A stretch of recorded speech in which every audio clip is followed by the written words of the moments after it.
and the case study is about the retail management system related data.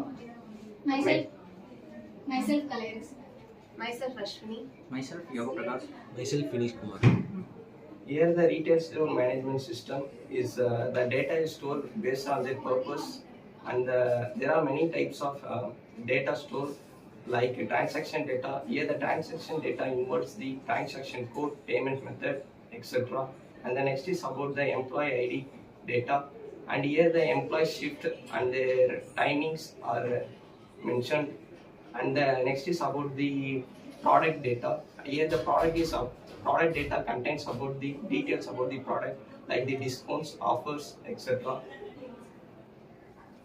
And the next is about the customer data, and the customer data involves the customers' names and their phone number, contact details, and their address, etc. And database. The collection of data is stored in the database, like the customer ID, sales ID, and payment ID, and the product details are stored in the database. Data management சிஸ்டம்ன்றது நம்மளோட product வந்து monthly வந்து revenue வந்து degrees ஆகிட்டே இருக்குது. அப்போ வந்து நம்மளோட என்ன ப்ராடக்ட்டை வந்து நம்ம வந்து ரெவென்யூ வந்து இம்ப்ரூவ் பண்ணுறதுக்கு என்ன ப்ராடக்ட்டை வந்து மெயின்டைன் பண்ணணும் அப்படின்றத பார்க்கணும். ஃபஸ்ட்டு கஸ்டமர் வந்து ஒரு ப்ராடக்ட்டை வந்து பை பண்ணுறாங்க அப்படின்னா, இப்போ ஒரு ப்ராடக்ட்டை அதிகமாக பை பண்ணுறாங்க, இன்னொரு ப்ராடக்ட்டை வந்து கம்மியாக பை பண்ணுறாங்கன்னா அதுக்கான டிஃப்ரென்ஸ் என்னன்னு பார்க்கணும். இப்போ அதாவது கம்மியாக டிக்ரீஸ் ஆகிட்டு இருக்கிற ப்ராடக்ட்டை வந்து நம்ம வந்து ரெவென்யூ ஜென்ரேட் பண்ணுறதுக்காக இப்போ கஸ்டமர்கிட்ட வந்து எந்த மாதிரி அவங்களுக்கு வந்து அட்வர்டைஸ்மெண்ட் கம்மியாக இருக்கா, இல்லை அந்த ப்ராடக்டோட இது கம்மியாக இருக்கா, நம்ம தான் அனலைஸ் பண்ணி நம்ம வந்து நம்ம மேனேஜ்மெண்ட்டில் வந்து இன்வால்வ் பண்ணி அதை ஸ்டோர் பண்ணி வச்சுக்கணும். அதுக்கப்புறம் நம்மளோட ஸ்டோரில் இருக்கிற என்னென்ன ப்ராடக்ட் வந்து ஸ்டோர் ஆகிருக்கு, அதாவது சேல் ஆகிருக்கு, என்னென்ன ப்ராடக்ட்லாம் நம்மளோட ஸ்டாக்கில் வந்து கம்மியாக இருக்குது அப்படின்றத அனலைஸ் பண்ணி நம்ம வந்து அதை வந்து அப்பப்போ அப்டேட் பண்ணி வச்சுக்கணும். That's all. Data warehouse, these stores the data building in database. So these are used in retail building for product analyzing and reporting and predicting the stock of retail building products, and they are identifying the purchase behavior in retail building store.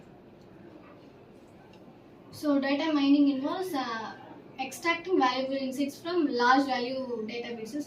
So இப்போ retail billing இருக்குன்னா அதில் இருக்க லார்ஜாக இருக்கிற டேட்டாஸை extract பண்ணி எடுக்கிறது தான் data mining சொல்லுவோம். இதில் வந்து 4 டெக்னிக் யூஸ் பண்ணுறாங்க. அதில் ஃபர்ஸ்ட் வந்து அசோசியேஷன் ரூல் மைனிங். இப்போது அதோட எக்ஸாம்பிள் என்ன சொல்லணும்னா, இப்போ கஸ்டமர்ஸ்லாம் மில்க் வாங்குறாங்கல்ல, அந்த கஸ்டமர் தான் பிரெட்ன்ற அந்த இதையும் வாங்குவாங்க. ஸோ அதை பொறுத்து சொல்கிறது அசோசியேஷன் ரூல் மைனிங்கில் வரும். நெக்ஸ்ட் வந்து கிளஸ்டரிங்கில் வந்து குரூப்பிங் பற்றி சொல்லுவாங்க. இதில் வந்து இன்வெஸ்டர்ஸை பற்றி ஹையாக ஒரு அக்கேஷனல் டைமில் என்னென்ன அதிகமாக எப்போ அந்த அக்கேஷனலில் என்ன சேல்ஸ் ஆகுதோ அதை வந்து குரூப்பிங் பண்ணி சொல்கிறது கிளஸ்டரிங். நெக்ஸ்ட் வந்து ப்ரிடிக்ஷனில் வந்து இப்போ ஹை ட்ரெண்ட்ஸ், இப்போ இருக்கிற ட்ரெண்டில் என்ன சேல்ஸ் ஆகுதோ அதை பொறுத்து ப்ரிடிக்ட் பண்ணி சேல்ஸ் ஆகுது ப்ரிடிக்ஷன். நெக்ஸ்ட் வந்து ஆனமாலி டிடெக்ஷனில் வந்து அன்யூஷுவல் டிரான்சாக்ஷன், இந்த ஃப்ராடு இதெல்லாம் வந்து டிடெக்ட் பண்ணுறது ஆனமாலி டிடெக்ஷன். இதோட அப்ளிகேஷன்ஸ் வந்து personalised promotion, dynamic pricing strategies, அப்புறம் fraud detection. So overall, what is the main thing in retail company la ஒரு data sets எப்படி இருக்கணும், டேட்டானா என்ன, அதோட இன்ஃபர்மேஷன்ஸ் எல்லாம் என்னன்னு கேதர் பண்ணிட்டு அதை என்ன பண்றீங்க, you are going to store it as a database. then அதுக்கப்புறம் டேட்டாபேஸ்ல இருந்து என்ன பண்ணணும், அதனுடைய ரிலேஷனல் டேட்டாஸ் எல்லாத்தையும் கலெக்ட் பண்றது என்னது உங்களுடைய டிபிஎம்எஸ்ல வருது. Then large amount of data செட்ஸாக ஸ்டோர் பண்ணுற அந்த ரிட்டைல் கம்பெனியோட டேட்டா செட்ஸ் அதெல்லாம் வேர் ஹவுஸில் இருக்கும். So finally what she set மைனிங்கில் ஃபுல்லாக உங்களுடைய ஸ்ட்ராங் ரிலேஷன்ஷிப் இருக்க டேட்டாஸில் எடுக்கிறது அசோசியேட். ஸோ அசோசியேட்டை கம்பைண்டாக for what are the data sets எல்லாத்தையும் ஐட்டம்ஸ் எல்லாம் ரீட்டைல் கம்பெனியில் பை பண்ணுவாங்கன்னு அந்த ரிலேஷன்ஷிப் வச்சு அவங்க சொன்னாங்க இல்லையா, அதுதான் அசோசியேஷன். ஸோ அதுலேயே வந்து எப்படி கிளாஸிஃபை பண்ணலாம், தென் கிளஸ்டர் குரூப்பிங் எப்படி பண்ணலாம், தென் அன்வான்ட் டேட்டாவை எப்படி அவாய்ட் பண்ணலாம் அப்படிங்கிறது தான் அந்த அனாமலி.